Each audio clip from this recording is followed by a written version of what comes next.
সুশৃঙ্খলভাবে পায়ের তালে তাল রেখে এগিয়ে যাচ্ছেন প্রশিক্ষণার্থীরা। মনোমুগ্ধকর কুচকাওয়াজে বিমোহিত অতিথিরা।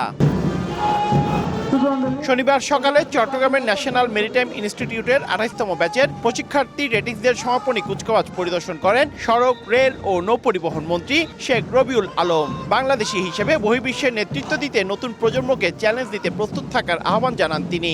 আমরাও আমাদের সামর্থ্যের শতভাগ নিয়ে আমাদের নতুন প্রজন্মকে প্রস্তুত করি চ্যালেঞ্জ নিতে, নিজেকে ভালো রাখতে, রাষ্ট্রকে ভালো রাখতে।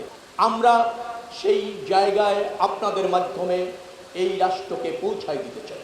অনুষ্ঠান শেষে গণমাধ্যম কর্মীদের মুখোমুখি হন মন্ত্রী। মধ্যপ্রাচ্য যুদ্ধের কারণে আটকে পড়া বিএসসি শিপ, বাংলার জয়যাত্রার নাবিক ও ক্রুরা সবাই ভালো আছে বলে জানান তিনি। বন্দরে যে সমস্ত আটকা পড়েছিল যে জাহাজটি, তার নাবিক এবং তাদের 35 জন আছেন ওখানে, সম্ভবত 35 জন আমাদের ক্রু টুরু মিলিয়ে সবাই আছেন। তারা ভালো আছেন, তাদের মনোবল চাঙ্গা করা হয়েছে, তাদের পরিবারের খোঁজ খবর নিয়েছি, তাড়াতাড়ি চলে আসবে। পাম্পগুলোতে যে পরিমাণ জ্বালানি সরবরাহ করা হয়েছে তাতে সংকট থাকার কথা নয় উল্লেখ করে মন্ত্রী বলেন, কৃত্রিমভাবে মজুত করে সংকট সৃষ্টির অপচেষ্টা চলছে। নিয়মিতভাবে সারা বছর বা অন্য সময়ে যতটুকু সাপ্লাই প্রয়োজন হয়ে থাকে তার চেয়ে বেশি সাপ্লাই করা হচ্ছে। তারপরও সংকট কৃত্রিমভাবে তৈরি করার একটা দৃশ্য আমরা দেখছি।